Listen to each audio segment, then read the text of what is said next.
Welcome back to master of cinemas. இன்னைக்கு நம்ம என்ன பார்க்க போறோம்னா, விடுதலை 2 ட்ரெய்லர் வந்து ரிலீஸ் பண்ணிக்காங்க.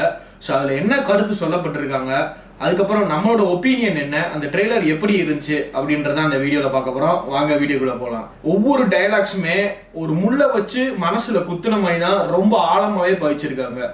வன்முறை எங்கள் மொழி இல்லை, ஆனால் எங்களுக்கு அந்த மொழியும் பேச தெரியும்.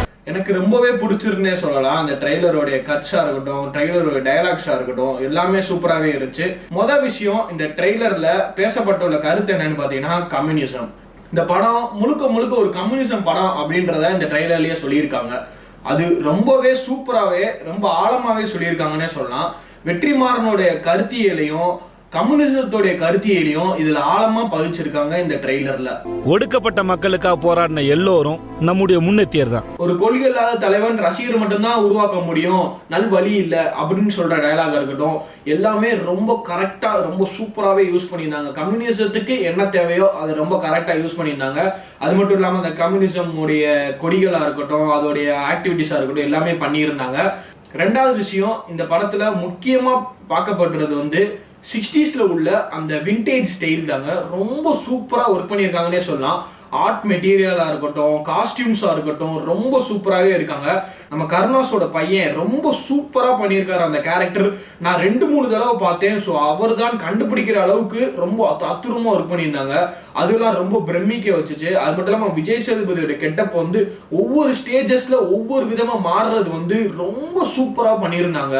அது சின்ன யங் வயசுல, அதுக்கப்புறம் ஒரு புரட்சியாளராக மாறுறாரு, அதுக்கப்புறம் ஒரு பெருமாளாக டிரான்ஸ்ஃபர் ஆகுற அந்த டிரான்ஸ்ஃபர் பீரியட் இருக்குல்ல, அது வந்து எப்பா வேற லெவலில் இருந்துச்சுன்னே சொல்லலாம். அதில் ஒர்க் பண்ணியிருக்க காஸ்டியூம்ஸாக இருக்கட்டும், லொக்கேஷன்ஸ், ஆர்ட் மெட்டீரியல் எல்லாமே வந்து சூப்பராக பண்ணியிருந்தாங்கன்னே சொல்லலாம். மூணாவது விஷயம் பார்த்தீங்கன்னா, இந்த ட்ரெய்லர் பேசப்படுறது ஈக்குவாலிட்டி. நீங்கள் கட்டமைச்சிருக்கிற இந்த ஜாதி மதம் பிரிவினைவாதம் எதை வச்சு உங்கள் அமைப்பால் அரசியல் பண்ண முடியாமல் போச்சு. ஈக்குவாலிட்டியை வந்து ரொம்ப அழுத்தமாக தெரிவித்திருக்காங்க. வெற்றிமாறனுடைய ஸ்பீச்சிலே நம்மளுக்கு தெரியும், அவர் வந்து ஈக்குவாலிட்டிக்கு அகேன்ஸ்டா இருக்கிற எல்லாத்தையுமே அவர் வந்து ப்ரொடெஸ்ட் பண்ணிட்டு இருக்காரு அப்படின்னு சொல்லிட்டு. ஸோ இந்த படம் முழுக்க முழுக்க ஈக்குவாலிட்டியை மட்டுமே பேசும் அப்படின்னு சொல்லிட்டு நான் ரொம்ப நம்புறேன். ஏன்னா ட்ரெய்லர் கட்ஸ்ல எல்லா இடங்கள்லையுமே எல்லா டைலாக்ஸ்லையுமே ஈக்குவாலிட்டியை பேஸ் பண்ணின டைலாக்ஸ் மட்டும்தான் இருக்கு. ஸோ இது வந்து டிஃப்ரெண்டா ஒரு கம்யூனிசம் பேசுற வெற்றிமாறனை இந்த படத்துல காமிப்பாரு அப்படின்னு சொல்லிட்டு நான் ரொம்பவே நம்புறேன். அது மட்டும் இல்லாம இந்த படத்துல கேரக்டர்ஸ் பாத்தீங்கன்னா நிறைய கேரக்டர்ஸ் இருக்கு, நிறைய டிஃப்ரெண்ட் ரோல்ஸ் இருக்கு. எல்லாருமே அதை நல்லா பண்ணியிருக்காங்க. ட்ரெய்லர் ஓப்பனிங் ஷாட்லலாம் ஒரு அடிக்கிற சீன் வரும்.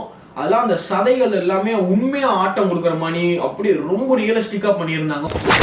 ஒரு பாம் பிளாஸ்ட் சீன் வரும், அது எல்லாமே ரொம்ப ரியலிஸ்டிக்கா பாம் பிளாஸ்ட் ஆகிற மாதிரி ரொம்ப சூப்பரா பண்ணியிருந்தாங்க. அது எனக்கு ரொம்பவே பிடிச்சிருந்துச்சு.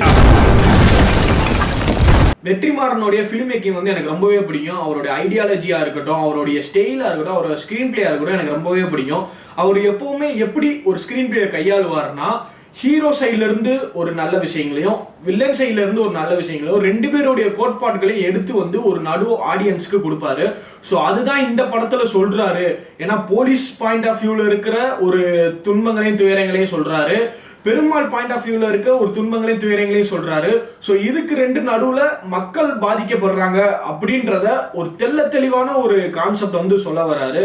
அது ரொம்பவே சூப்பராகவே இருந்துச்சு. விடுதலை 1லயுமே சொல்லியிருந்தாரு. ஸோ அது வந்து வெற்றிமாறனுடைய ஒரு யூனிக் ஸ்டைல்னே சொல்லலாம். ரொம்ப சூப்பராகவே இருக்கும்.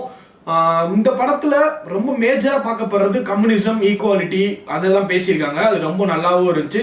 கடைசியில தான் சூரி வந்தாலுமே அவருடைய ரோல் அவர் நல்லா பண்ணியிருப்பாரு அப்படின்னு சொல்லிட்டு நான் நம்புறேன். யார் பிடிச்சது?